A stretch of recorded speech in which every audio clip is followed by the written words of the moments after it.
હાલો છોકરાઓ, મધર્સ બ્લોકમાં બા તરફથી સુધાબેન મહેતા તરફથી યાદી અને સુધાબેન મહેતા બા તરફથી મધર્સ બ્લોકમાં તમારા બધાનું સ્વાગત અને બધાને મારા તરફથી આશીર્વાદ દઉં છું બધાને.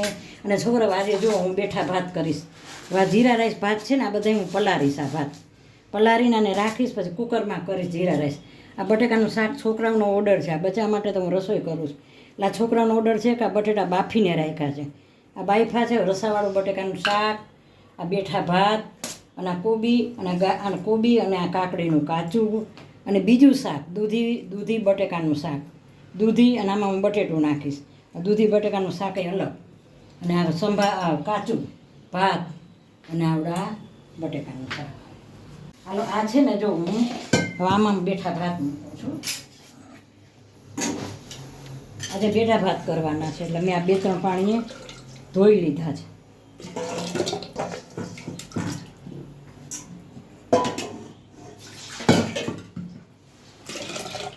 આ હું મારું દરરોજનું રૂટીન બતાવું છું, રસોઈનું રૂટીન. એમાં હજી રસોઈ તો પાછી ડબલ થાય છે, એક મારી તો અલગ. અને આ જો હવે આ મેં બેઠા ભાત મૂકી દઉં છું. આ પાણી મને વધુ લાગ્યું. હમણાં છે ને દિવાળીનું કામ છે, તો મેં કાલ બ્લોગ નથી નાખ્યો, કારણ કે હું થાકી જાઉં છું હવે. કાલે બધું કપડાં અને બધું પતાવ્યું. જેમાં મેં બેઠા ભાત, જીરા રાઈસ છે બેઠા ભાત.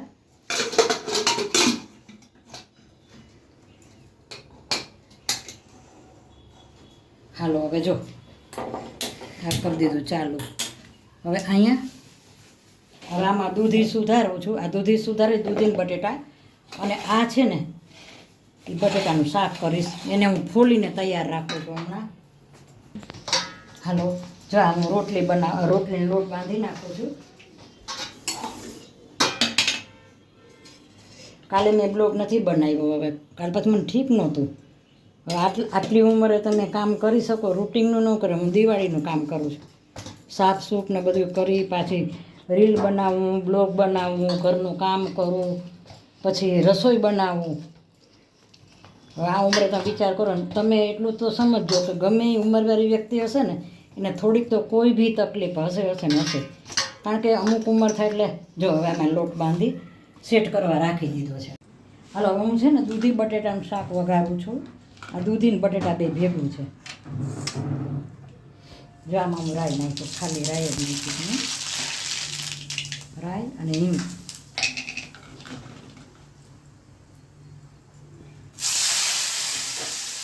રાઈ હિંગ સરસ વઘારી નાખું. આજે 2 શાક છે. દરરોજ અમારે 2 થી 3 શાક હોય છે દરરોજ. પછી હવે 2-3 શાક બનાવવા રહું તો સમય બહુ વધી જાય છે. જાવા ભાઈ, હવે હું છે ને આમાં મસાલા કરીશ. આજે 29 તારીખ છે. 29 તારીખને રવિવાર. આ મીઠું નાખ્યું.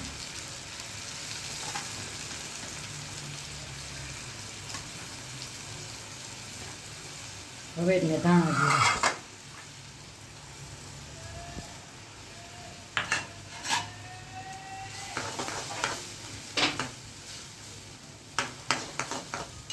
આ સરસ જો બની ગયો. આને હું છે ને ચડવા દઈશ હાઈ ક્લાસ. આમાં લસણ ન હોય, જેને ફાવે એ નાખે, પણ હું આ શાકમાં લસણ નથી નાખતી. આ નકરું દૂધીનું કરો ને એમાં કોકમ નાખો ને. અમારા વખતમાં તો કોકમ નાખતા. આમાં હું થોડીક સાકર નાખીશ છેલ્લે. થોડીક સાકર નાખીશ ને. હવે ઢાંકી રાખી દો, બનવા દઈશ. હાલો, જો આ તેલ આવી ગયું છે. આ તેલ આવી ગયું છે અને હું બટેકાનું શાક વઘારું છું.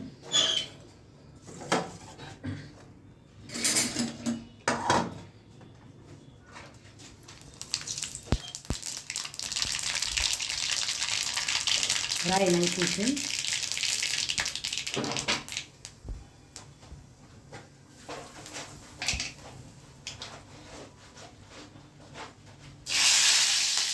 સૂકા મરચાં ને લીલો લીમડો છે, ટમેટા,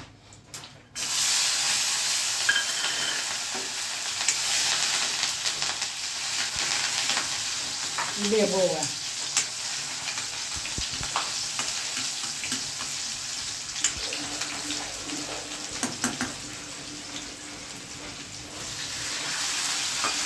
સૂકા મરચાં, લીમડો, ટમેટા, મીઠું નાખ્યું, હળદર નાખ્યું, હળદ નાખી, આ ધાણા જીરું નાખ્યું.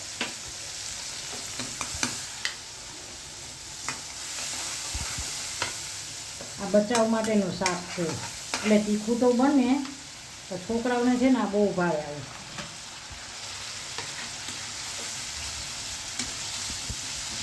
દૂધી બટેકાનું બનાવ્યું છે.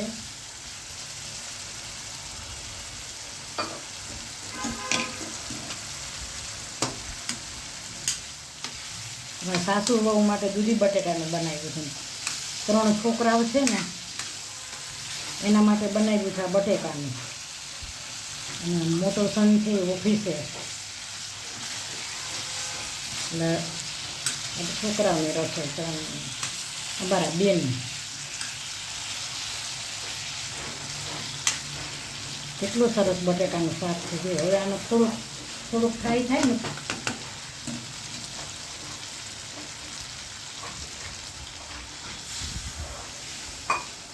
આ સ્લીપ થઈ જાય છે ઘડીએ લસરી બહુ જાય.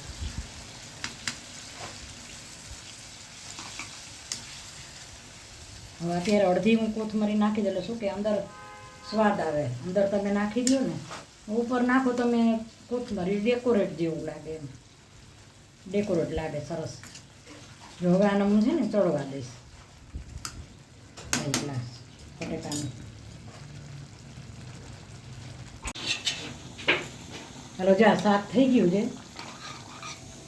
હાઈ ગ્લાસ આ ભાત આરે રસાવાળું શાક છે.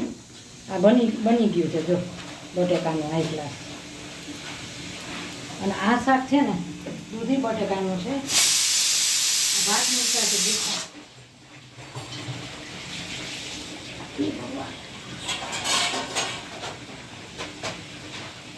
આ દૂધી બટેટાનું છે.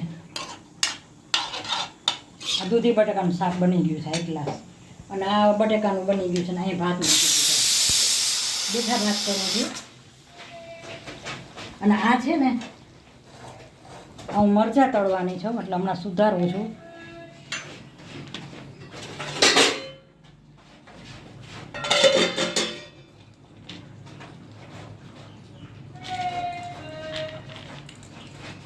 હું છે ને વોશ કર્યા વગર કોઈ વસ્તુ વાપરતી જ નથી. પહેલાં હું આખી વસ્તુ વાપરું તો સુધારીને પાછી બીજી વાર ધોઉં છું. આ કાજુ, કોબી અને મરચાં,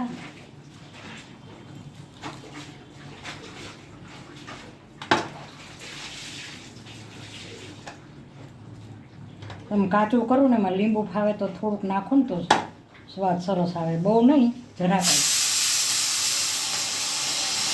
દળેલી ખાંડ નાખો જો એટલે સરસ હાઈ ક્લાસ થઈ ગયું કાચું.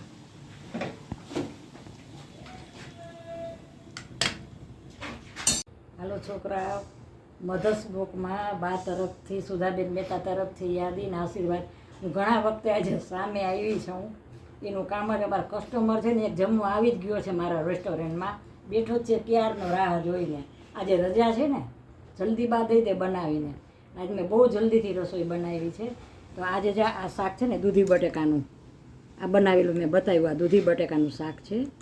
આ નકરા બટેકાનું છોકરાઓ માટેનું છે. નકરા બટેટાનું. આ બેઠા ભાત કર્યા છે. આ રોટલી. આ લીંબુનું અથાણું મેં ઘરે બનાવ્યું છે. જા લીંબુનું મને આ બધો શોખ બહુ. અને આ છે ને આ કેળા છે. અને આ મેં રાજકોટથી મગાવ્યું છે. મેં ઘરે નથી બનાવ્યું. અને આ દાળ હવે બનાવી છે. દાળ મેં નથી કરી. થાળી છે ને પૂરી પીરસવાની, અધૂરી નહીં. અને આ કાચું બનાવ્યું છે. અને આ સાટો એમાં એવું છે કે ખાજલી લીધી હતી. સાંભળજો, ખાજલી લીધી હતી ને મને મીઠું બહુ ભાવે ને ખાજલી લીધી હતી એટલે મેં શું કર્યું, ખાજલી લીધી અને ઘરે ચાસણી બનાવી નાખીને ચાસણીમાં આ ખાજલી બોર દીધી એટલે સાટો થઈ ગયો. ખાજલીમાંથી બધું એક જ કહેવાય. અને આ મરચાં તળેલા આ તો બાને ખાસ જોઈ, ભલે પછી એસિડિટી થઈ જાય, બાને મરચાં ખાસ જોઈ. અને આ વેફર આપણે પ્રસંગમાં બધી જમવામાં હોય જ છે. તો હવે આ છાશ. તો છોકરાઓ મારી આ થાળી કેવી લાગી? જો મેં બટાકાનું શાક, પછી દૂધી બટાકાનું શાક બતાવ્યું બનાવીને, પછી આ ભાત બતાવ્યા લોટ બાંધીને, આ બધું બતાવ્યું. એક દાળ મેં નથી પહેરી. તો મારી આ થાળી કેવી લાગી? રેસ્ટોરન્ટ જેવી થાળી જ કહેવાય. મેં કાલે મારી આખી રીલ જોઈ ને રસોઈની, તો મને એમ થયું કે વાહ, કેવી સરસ થાળી ગોઠવેલી, પીરસેલી, બનેલી. આટલી સરસ મહેનતથી થાળી બનાવી અને પાછી હું પીરસું એવી રીતે. આ એક રીત છે તમને થાળી પીરસવાની. થાળી હંમેશા પૂરી પીરસવાની, અધૂરું કોઈને જમવા દેવાનું નહીં ને અધૂરું પીરસવાનું નહીં. તો મારી આ થાળી સારી લાગી હોય તો લાઈક કરજો, મારો વિડીયો શેર કરજો, સબસ્ક્રાઈબ કરજો, અને મારી કાંઈ ભૂલ હોય તો કહેજો. બાય બચ્ચો.